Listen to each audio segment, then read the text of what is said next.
going to work. Thank you for your talk, Dr. Ghosh. I am a fan of your novels, which I highly recommend. And one reviewer said of your novels that they are clarifying and illuminating. And your talk today has done the same thing, I believe. So thank you. In the 2 years of planning for this and all the discussions we had, I don't believe the issue of the military, its use of fossil fuels, and the way that it controls geopolitics ever came up. I'm embarrassed to say. It very rarely does. There's a lot of talk about climate justice, but it seems like the way that term is often used doesn't quite do justice to what you're talking about, no pun intended. What is that term climate justice getting right, and what is it maybe missing? Well, climate justice is a very complicated, field, and it's largely dominated by economists who work within this Rawlsian frame of, how do you maximize justice? But the Rawlsian frame is actually very difficult to apply outside a single nation. So even those basic assumptions of welfare and so on, I think it's very difficult to actually apply them. I mean, the world may claim to want justice, but if they do want justice, why doesn't the world actually live up to its obligations under the Paris Climate Agreement? I think a lot of the rhetoric that surrounds these climate issues is really profoundly at odds with the actual actions that we see on the ground. And we have to, I think, try to understand for ourselves what is behind it, what is not being said, And I think the fundamental thing that is concealed is the operation of geopolitics. We have all of our esteemed panelists up here. Do any of you have a question or comment for Dr. Ghosh? I think, Amitav, one of the really good things you did in your talk was to draw out this difference using the example of climate refugees between the experience of climate change, if you like, from below, and the way in which we as academics and scientists have invented it from above, which you call the credentialed knowledge or the credentialed discourse. And I think that perspective of bringing the experience of a changing world, and actually the idea of climate, certainly in the English language, as in actually many other languages, is ambiguous. Because, of course, we use climate to denote the wider set of conditions and relationships between politics, the economy, the state of society, and the environment. When we say the climate is changing, in fact, in Britain at the moment, we have a very difficult political climate. So climate, it means something to scientists, but actually in popular usage, in this metaphorical sense, climate is everything. And I think your point about the refugees from Bangladesh just drew out that very nicely. Thank you. That how they are experiencing not just global temperature changes, but they're experiencing everything changing. Yeah, I think that's really what it is. I mean, we are in a moment when, the temptation is to put climate in a little box with knobs that you think you can turn. But it's actually, I mean, as you've written so brilliantly in your book, why do people disagree about climate? This is so multifaceted, really, and often the appearances and the numbers tend to simplify, conflicts that are much deeper, wouldn't you say? Dr. Liverman has a question. Yes, so at the beginning of your talk, you talked about sort of the differences or not between the credentialed scientists and everyday people, though we're that too. But I thought as you were talking, in terms of observations, yes, we're all observing. But I sometimes feel that the sort of agony of the climate scientist is that we've got these models and ways of looking to the future. And I wonder if there's a parallel there amongst different cultures who can observe what's happening now and look to the future in the way that, we were talking at breakfast about the horrors that we would anticipate if the Earth warmed 4 degrees. So I feel as though that's something that is both expertise, but also one of the things that makes climate scientists feel very sad, that we have these ways to look to the future, and then when we share them with everybody else, we're sort of creating panic in almost a sense. So I don't know if you have a comment on that particular role of scientists in looking to the future. Of course, we have traditional people who have ways of talking about the future, but... Yes, that's a very interesting question, actually, because I'm always struck by that with my climate scientist friends, that all their models always have a time horizon, 2100 or whatever. So they're always projecting into the future. And similarly, my novelist friends also are busy speculating about futures of various kinds, dystopia, apocalypse, etc. I must say that for myself, I have to say that I have a philosopher friend who says that all speculations about the future are fundamentally projections of power. Not for models, but I think certainly it's the case with writers and so on. I don't know anything about the future. But I try to keep my eyes open and look at the present, and I try to understand what I can from the past. And in that sense, it's really interesting. I meant to try and talk also about the Little Ice Age, which is to me a very, very interesting phenomenon, because it's the last known era of major climatic change, and it appears that it may have actually been anthropogenic in the sense that it was the large mass die-offs of the populations of the 2 Americas that actually led to a huge reforestation of land, which may have caused a reverse greenhouse effect, sucking out huge amounts of carbon dioxide. If that is the case, then we can see so clearly the continuity between that moment and ours. But we see the continuities in many other ways as well, in some very interesting ways, One example I'll give you is that, there was no climate science in the 17th century. And yet, people were observing. They saw what was happening. They speculated, because we are human beings. We look at our surroundings, we draw lessons from them, we try to understand them. And if you consider how they responded, it was actually not so different from today. They had visions of apocalypse, like you have from your models. They had a terrifying sense of fear, which was completely justified. It completely, the Little Ice Age devastated them. But I think what is so interesting, is that if you think of this period, the 17th century, and how they responded to the terrible disruptions, it's that in many ways they were, I would say, more imaginative than we are. Many of you will have been to Venice, and you will have seen the great Basilica of Santa Maria della Salute, which is one of the masterpieces of architecture in the world. But the Santa Maria della Salute actually commemorates one of the terrible consequences of the Little Ice Age, which was the plague, which hit Venice in 1630, devastated, killed about half the population. And they decided that, the city fathers promised that if the plague retreated, they would build this great basilica. And mirabile dictu, the plague did recede, and they built this great basilica. So, it's these curious ways in which people understand their plight or don't understand their plight that are very intriguing to me. Dr. Ali.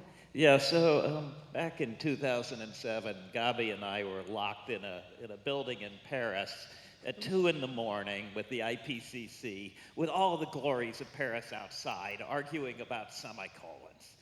And I can remember coming home from that and discussing with my wife how incredibly stupid it was that anyone even cared what we had to say now, because the physical science was so sufficiently clear, the knowledge was there, that the impetus belonged to others than us physical scientists. And 10 years later, we're still arguing about physical science. And a very large effort has been expended to make sure that we're still arguing about physical science. How do we change this conversation? How do you shut me up and make sure I never say anything again? Well, Dr. Liverman is willing. well, I have to say that I think that's one of the reasons why I feel that it would be a healthier and more productive conversation if what we know about climate change, more of it came from ecosystem people, from the Inuit, who are seeing what's happening at first hand and who obviously have their own understandings of what's going on. And we see this with fisher folk in India. We see this, I'm mentioning India because I know that material better, but it's true everywhere around the world. Reindeer herders, know this. They see the permafrost collapsing around them. We really can't imagine that they don't have any understanding of what's going on. Of course they do. It's just that our world is set up in such a way that we pay attention to a certain credential discourse, but unfortunately that credential discourse contains within itself the seeds of, how should we say, disagreement. Because as you know, there are a few, but important scientists who dispute everything. And they do it effectively enough that they can muddy the waters. Thank you. But sorry, just to say that, your question is actually more important than just that. I mean, one of the reasons that science has this special position in the climate discourse is partly the history of how the issue has emerged as a public policy issue. But also the instinct, and we see it with new social movements just in the last few months, that new social movements campaigning against climate change defer to science with slogans, "We will unite behind science." And that gives the impression that somehow science carries a very special authority or privileged position in public and moral life. And this is something I'm going to talk about at the very end of the conference, actually, in my talk. But we need to get away from this understanding that science holds all of the answers. I completely agree. And actually, it was very interesting when the Extinction Rebellion protests were going on in London. Several activist groups stood up and appealed to Greta Thunberg that, it can't be just about the science. You have to foreground the indigenous peoples, you have to foreground the world's poor, and their understanding of these things. But I suppose, I think she's amazing and wonderful for what she does. But that's perhaps the most economical message she can put out. Okay. Silawat Cloutier. Thank you. First, let me take you all in. It's wonderful to be here in front of you, young people and older people. So I greet you from the Arctic. I think we have been messaging this issue of climate change all wrong from the beginning. It has always been about the ice, the polar bears, things that people can't necessarily grasp onto and relate to in a way that we as human beings need to grasp onto. And we have to humanize this issue of climate change in a way that we have never done before. And I believe through the work that you're doing and how you were able to bring the heady intellectual pieces to your talk, along with bringing in the human faces that are most impacted, is a grand way. And I appreciate your talk very much. For the last 20 years, I've been working on these issues, on trying to humanize the issue of climate change. But as Indigenous peoples, we are often more depicted as the victims of climate change rather than people who can offer solutions to this issue. We live on this land. We live on the ice and snow. We not only harvest our food from it, but we also teach our children the life and character skills that are necessary to be great providers for your community, but also to be balanced individuals who are being trained to become powerful leaders and powerful providers and natural conservationists. and who can be innovative and creative. But instead, the history of colonialism have really just put that down.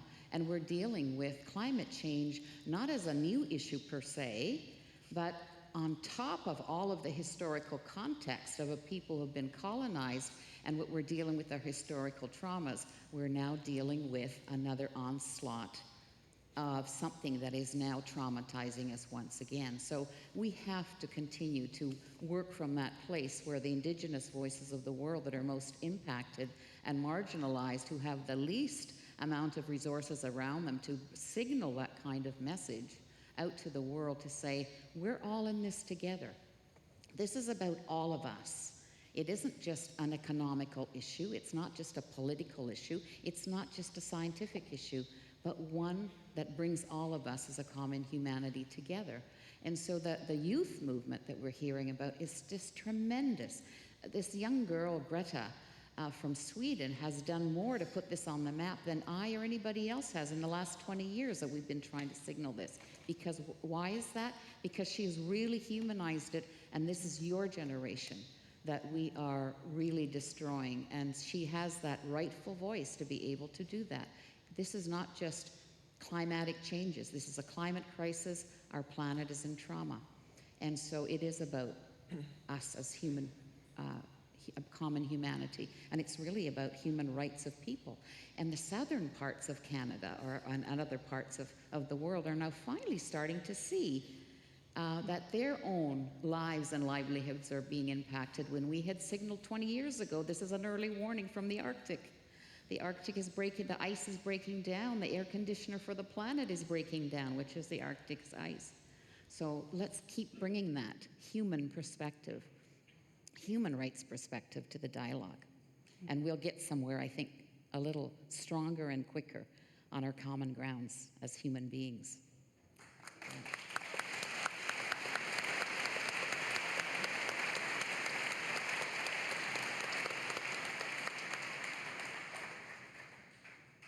Dr. Liverman? Thank you. Unless Dr. Ghosh would like to respond to that, Dr. Liverman has a question.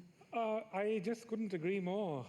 I mean, I think it's absolutely essential that we start paying attention to these voices. And these voices have been screaming into the wilderness for decades, just as scientists have, for example. But I completely agree with you, Mike. I think it's because we don't hear, those voices have no way of making themselves heard within the powers of the world, that we don't see the enormity of what's coming on. Mm-hmm.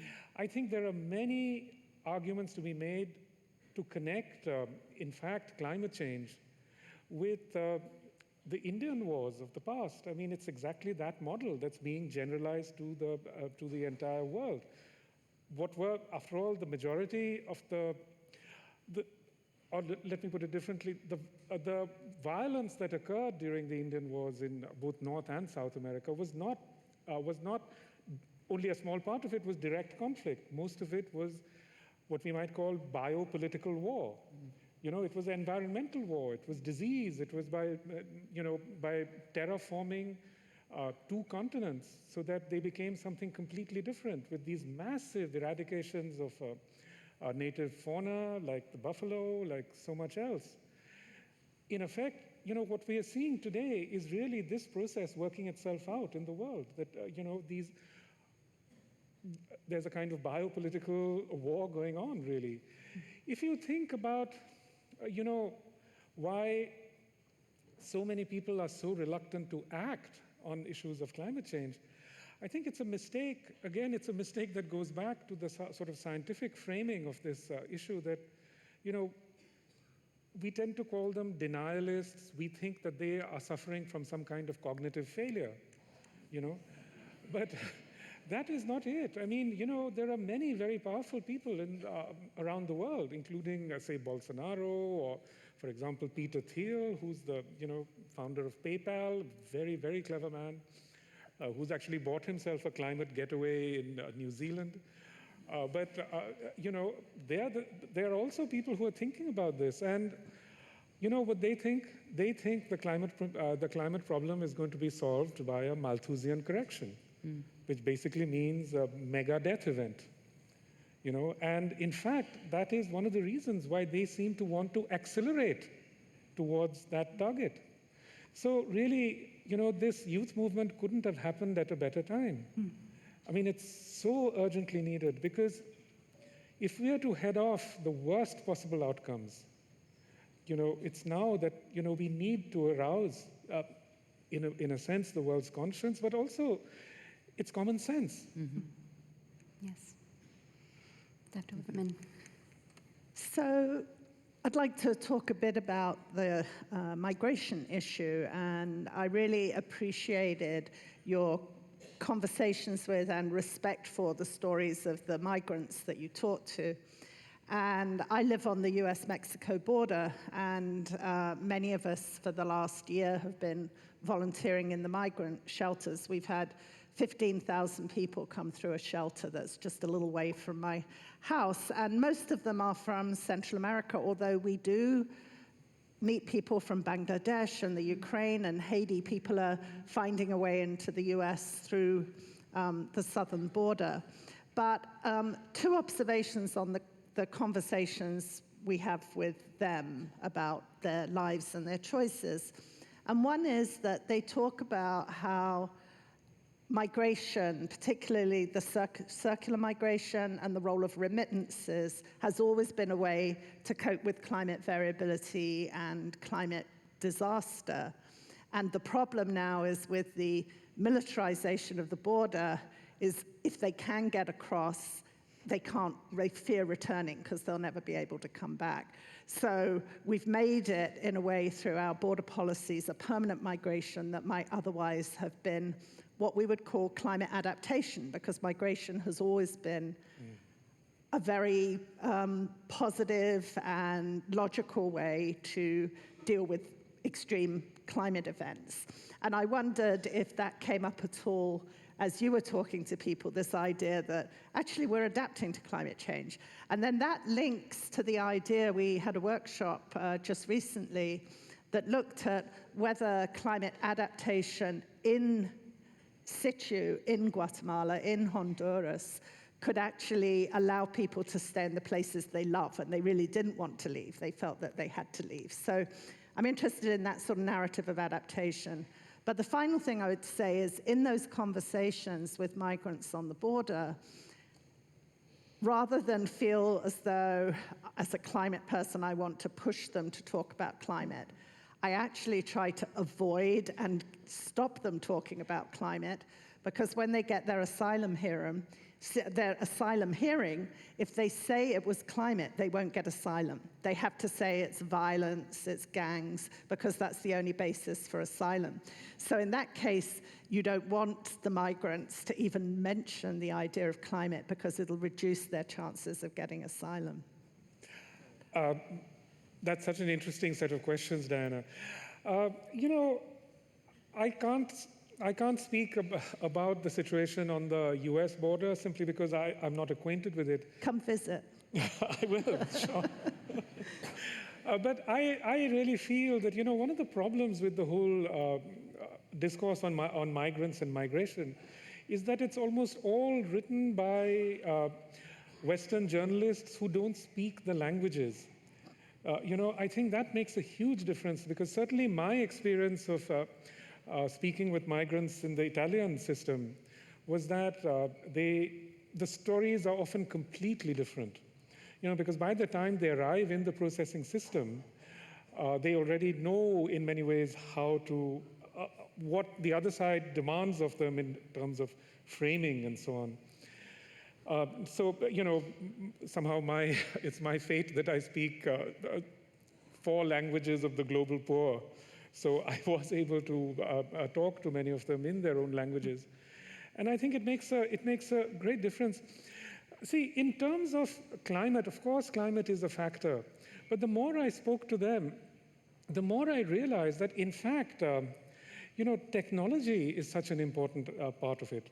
Because these huge journeys that they make, the ones you mentioned from Bangladesh, Ukraine, for example, to your border, they would be impossible without communications technologies. These cell phone technologies, this entire pattern of migration is completely based upon this cell phone. because the payments to the traffickers occur through cell phones. It's through the cell phone that they get information about where to go and so on. I mean, so in that sense, they're just like, I mean, you and me. I mean, they get the same information that you and I do. So, you know, what I learned from them really is that it's not so much, I mean, there are many impacts, many, of course, for example, these migrants from the Bahamas, they had to leave because of a climate event.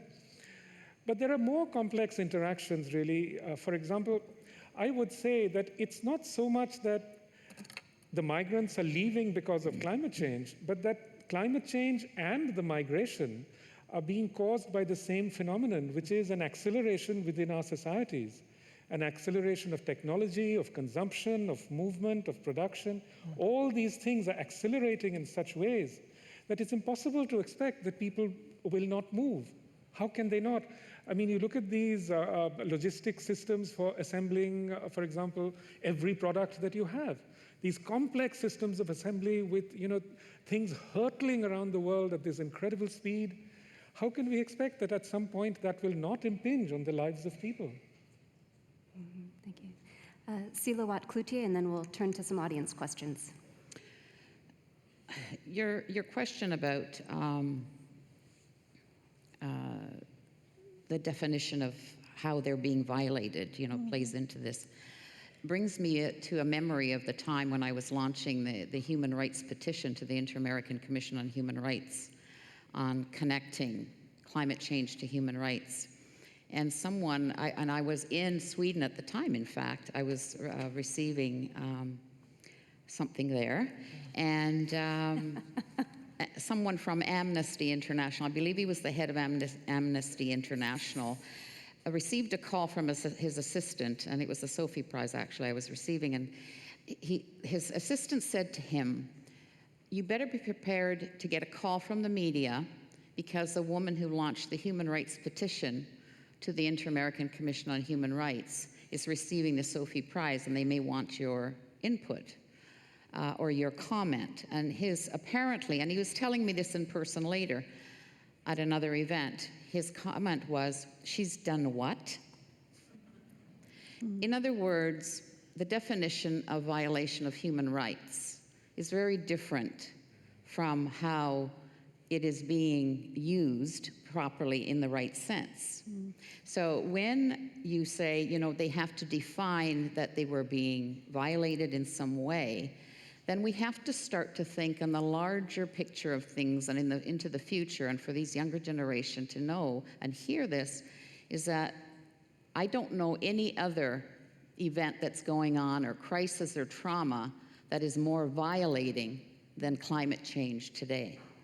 And it certainly has been that way for us as Indigenous peoples of the Arctic and many Indigenous peoples of the world. And so that definition of what does that mean in terms of violating violence that they've gone through, we will have to start thinking very deeply about how we define climate change as a violation of human rights, not just for the Indigenous peoples, but mainly because we are living and still depending upon our environment. Our human rights certainly are being violated. And I just wanted to throw that out a little bit for, you know, the younger generation also to be thinking much bigger in terms of what does climate change violations mean to the people who are most impacted in this world. A question from the audience for Dr. Ghosh. Can we have it both ways? Could we imagine a green military, for example? Solar-powered tanks and aircraft carriers with large sails, I imagine things like this. Would that work for you? Well, it's actually the case that the US military is one of the leaders in trying to explore alternative energies, you know. So, I mean, they're very aware of this issue. They are, I mean, as they should, you know, it's obviously an issue for them in so many different ways. But, you know, in the end, technologically, they face the same ceilings as the rest of us. I don't think you're ever going to be able to fly an F-16 on solar power. I don't think you're I feel so.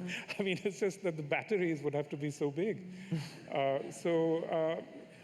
No, I think ultimately there isn't, unless there's some enormous technological breakthrough, I don't see how there can be a green military. Though Senator Warren has been pushing for that, and she's made some very interesting, I think in that sense, her program is actually very astute and very perceptive. Yes, Dr. Wimmer. I was just going to comment, in Tucson, Davis-Monthan Air Force Base is the biggest user of alternative energy. They are completely converting, and it's partly for green reasons, but partly for security reasons, so they don't have to depend on the grid or whatever. But also, they're a major funder of research on biofuels, and in fact, there has been a military plane takeoff at our air base that was fueled by biofuels, which have their own problems. Yes. But some of those biofuels are made in algal tanks and in ways that maybe are sustainable. So I can foresee a green military, actually. I wonder if, could we go at that one more time? Because I'm wondering if part of the impulse of the question is there something about the very nature of militarism, which is surely what you were suggesting, that makes, that no matter how many solar cells we put on our F-16s, there's something inimical. Yes, I think there is, because, the idea of, in the first place, of a green military means that means that you conceive of this as a geopolitical problem, that you want it to be a geopolitical problem, almost, you might say, that the military is able to maintain its dominance, But there's the rub, that I think, the amount of engineering and technology that would be needed to make biofuels work, at scale, it'll always be a temptation to some other country to just take the shortcut and use fossil fuels. That's really the problem. That's one of the sort of ways in which this is such a wicked problem. Another angle on that question, though, is to connect it with one of your final points, which was back to geopolitical power and the flow of energy resources at the moment around oil, and how that has structured a lot of geopolitical relations, and actually, of course, has acted as a trigger for many military conflicts. Yeah. But the idea that somehow we can transition from the world that we currently have to some future benign world which is still generating enough energy to fuel 8 going on 10 billion people, even if that configuration of power is different, and maybe it will reside in East Asia or South Asia, but somehow that world of powerful interests, whether it's around solar or wind or hydrogen or nuclear fusion, whatever the energy future may be, that will not require military infrastructures and defense, to me, is a utopia. And we need to recognize that just moving from a world based on fossil to a world based on renewables doesn't somehow mean that we're going to be living in a world of peaceful Kantian cosmopolitanism. I'm sorry to say you're absolutely right. I think that's very true. But at the same time, it's also true, and I think, again, the Little Ice Age is really filled with portents for this, is that when you have this kind of energy crisis, in a sense that you have, because on the one hand, we have plenty of oil, but we have these natural limits. I think an energy transition of some kind is inevitable. And sadly, the portents that we have from the past show us that that transition is never peaceful. It's always going to be very, very difficult. So, that's one of the reasons why I think, to come back to your point, Lisa, is that, I think we have to try and think of how do we tackle militarism? Or is it at all possible to create some kind of more equitable geopolitical structure? But look, there's no international conference which puts these issues on the table. We just don't possess a language. The question I ask myself is, what is the ethical position right now? Should a country like India say, no, we want to have more power, And remember, power means both energy and puissance. Do we want both of those things at all costs? Or do we say, no, let's freeze inequality where it is so that we can solve this other problem first?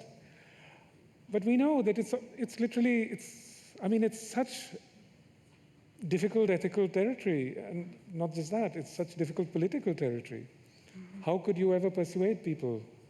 Could you say to 1.2 billion Chinese that just freeze and keep the world's current geopolitical structure in place? Only under those circumstances will they decarbonize. But we know that. I think it's fairly clear that renewable resources are more broadly distributed than fossil fuel resources. And in a world with widespread renewable energy, that will not solve all the problems, but it would certainly make it easier. As long as there's really great concentration of a valuable resource, there will be some tendency for some persons or countries to want to control that. Yes. And democratizing it, I don't see any downside in terms of moving away from a militaristic stance. It won't solve it, but there's more possibilities for peace if you have widespread resources. I completely agree. Yes. A question from the audience. Dr. Ghosh, you were able to go and interview migrants and hear from their perspective. What could people here do? Or another way of asking it that just flipped off my screen is, how do we make the voices of the migrants or other people more heard? Well, for one thing, I think people could do what Diana is doing and go down to the border and actually talk to and work with migrants. But again, I think one thing that Diana said, which I think is very apropos, is that, most migrants don't want to live in another country forever. That's not at all their intention. What they really want is to go there for a few months, make some money, then go back home and help people, get on with their lives, because their ecosystems are collapsing, their forms of living are collapsing. If worldwide we could work out such a system, I think you would find that this fear that the migrants will come and take away social welfare or health benefits and all that is completely unfounded. They would be perfectly happy to go back, to where they came from. Mm-hmm. Except, I think, there's the problem of climate change. And even though right now people might be able to migrate temporarily, or they could make enough money to get a small irrigation system or get some insurance or something, I think then there's a big question of the limits to adaptation in situ, because then they can't go back. I just meant that in the sense that, 3 months' work in the US could probably finance, a year, 9 months residence, somewhere else. And in fact, that is the pattern, that is quite a sort of prevalent pattern in, let's say, Europe. A lot of the migrants who succeed in getting papers come for a few months and they go back, and, Dr. Heggerel, did you have a question or a comment? Yeah, I think one thing that we could definitely do is recognize this strong connection between climate change and migration. The military recognizes it. To my understanding, there are reports on it.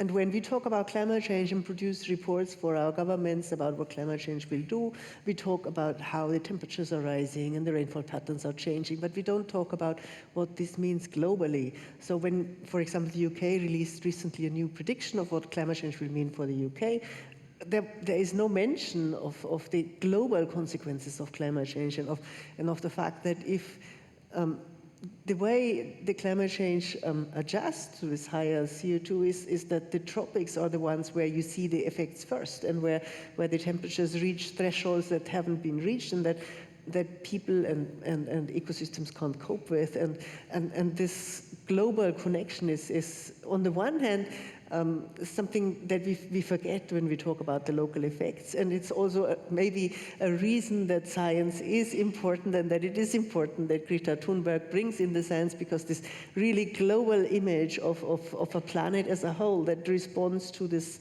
higher CO2 in a way that we can understand very well when we look at the large scales is something that is informative, even though it is also informative to look then at what this means on the local scale.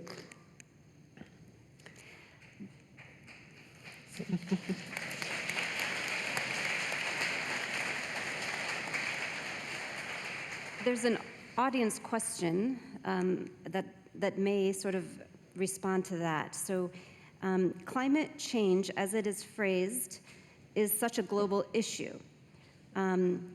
What are some of the detriments of focusing on the climate as a purely global issue? And how can populations strengthen their culture and approach to climate on a smaller geographic scale?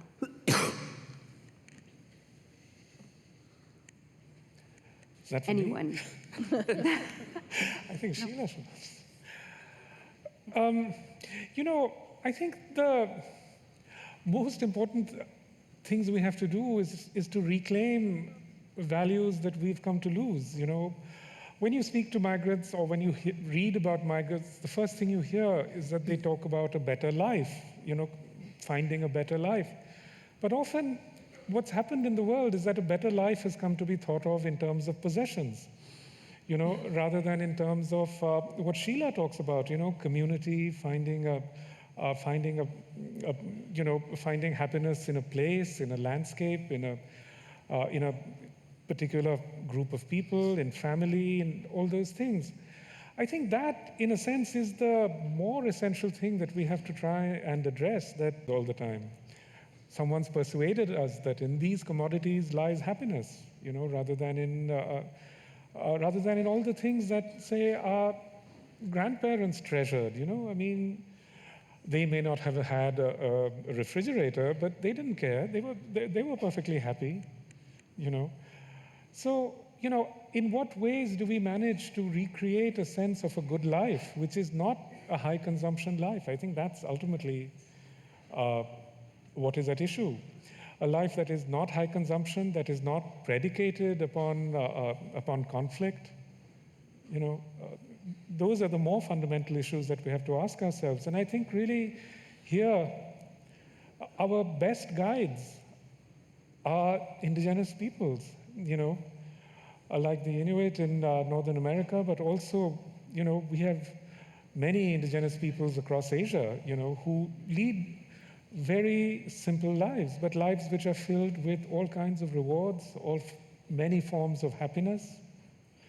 And I think we have to sort of listen to those voices more. Yes, Diana.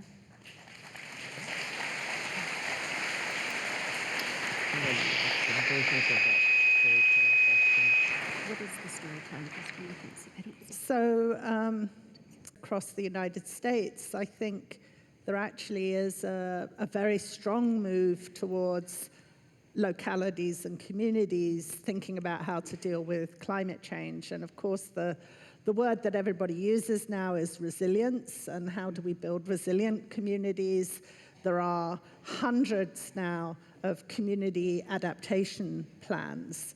And as an academic, I can sort of pick them apart and be critical, but a lot of them are using very participatory methods to come up with the adaptation plans. They're making efforts to address climate justice, making sure that underheard or underserved communities are being involved in those adaptation plans. And I actually think one characteristic of the push for community resilience and adaptation is it's perhaps the most bipartisan part of what's going on in climate in this country, because when I testified before a committee, it was both sides of the aisle were asking about adaptation, resilience, what can we do to help our communities, even though they profoundly disagree about how to reduce emissions, but everybody was focusing on making their communities resilient. So I think that's right, but I think the question asked or stated that climate change is a global issue. It is global, but we need to understand the context in which it is global and the context in which it's not global. So it's global in the sense that the transformation of the atmosphere that humans have made has a global consequence for the energy budget of the planet, and that can have, and is having implications for regional weather. It's global in another sense in that as Amitav showed very well, the political economy of fossil fuels means that all nations are connected through these particular energy technologies. But when it comes to responses to climate change, this is very much not a global issue at all. And there's a real danger if we continue to transport this notion of global into the local. Because what local communities will be doing, whether it's adaptation or whether it's taking responsibility for their own energy consumption or their own energy production, will look very, very different in different parts of the USA, but even more radically, of course, very different depending on which parts of the world that you're in. And there is no, therefore, one single trajectory or set of initiatives that is going to work universally.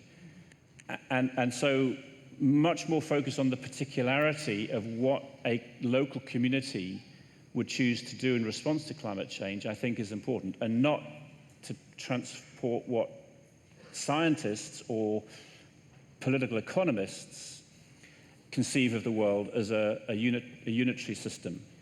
That's not how most local people actually enact their lives on an everyday level.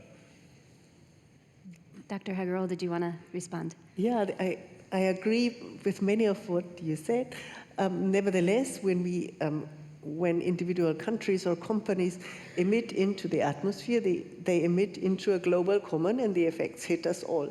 And so I can't really see how the problem can be solved without also a global framework, not just a local framework, because if it's free to do it, then everybody does it, and the people who make efforts not to are the ones who pay higher prices and go bankrupt. So I can't see this working.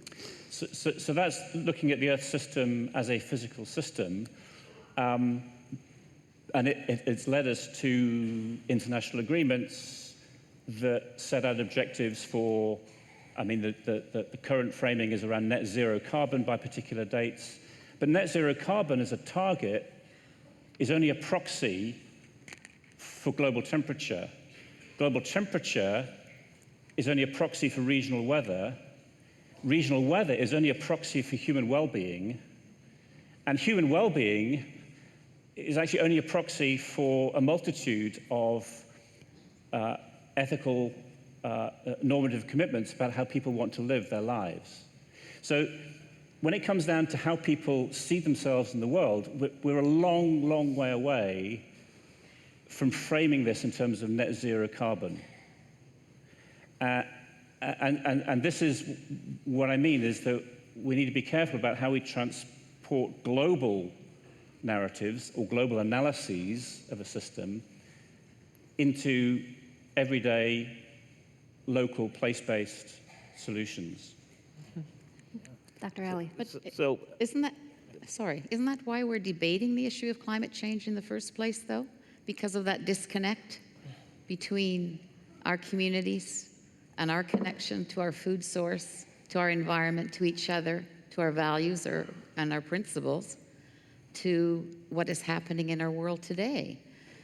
Seems to me we continue to silo these pieces as though they were separate from one another when they're all very connected.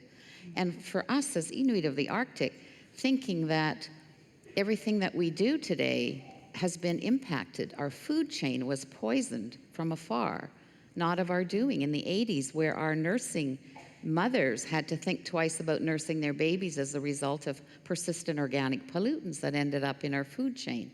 And so we didn't take part in all of these industry and pesticides and so on, but yet it comes to us further away from the sources of all of these industries.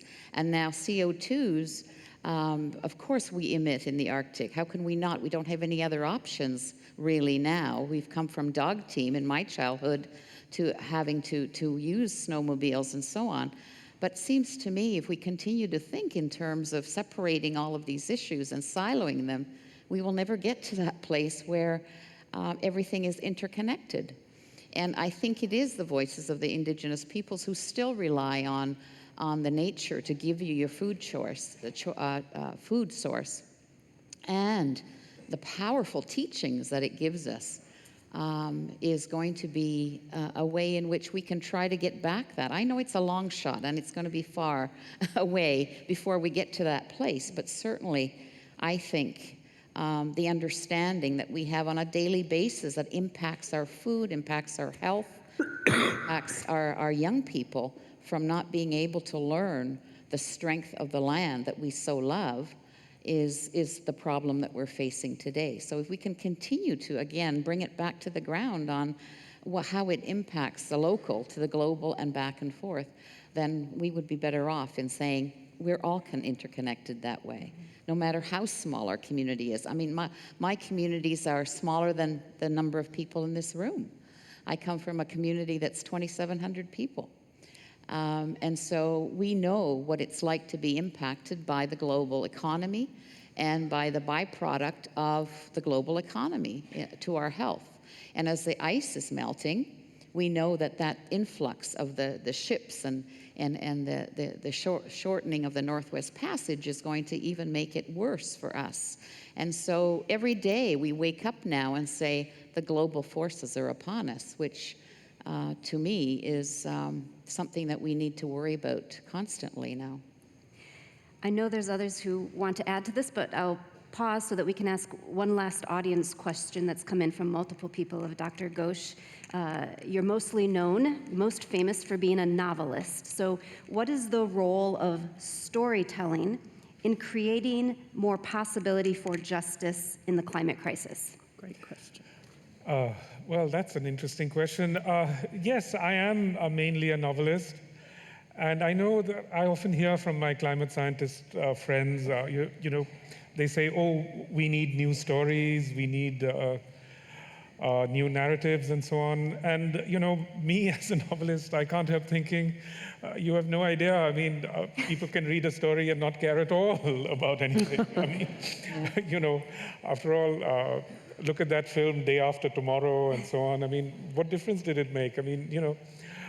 So I think one would be deluding oneself if one thought that, you know, I can write a book and, yeah, people will read it and rush out to, you know, become active on this and that. I don't think, nor do I think it's possible, really, for a novelist to approach their work as though it were propaganda. Mm-hmm. You know, it just doesn't work like that.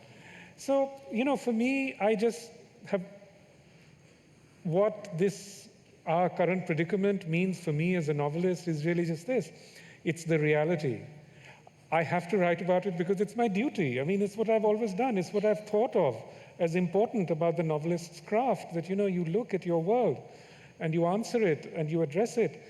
And actually, that is what amazes me when I look at the vast range of writing that comes out, how so much of it just doesn't seem to notice that we are no longer in a, you know, mid-20th century world. We are somewhere else. And you're still writing as though you were living in some other time. You know, so I just want to be able to wake myself up, you know. And if I can also wake up a few readers, well, that's good. But I can't expect that it's going to be the natural outcome, as it were. Mm-hmm. Mm-hmm. Let's thank Dr. Ghosh and all of our panelists.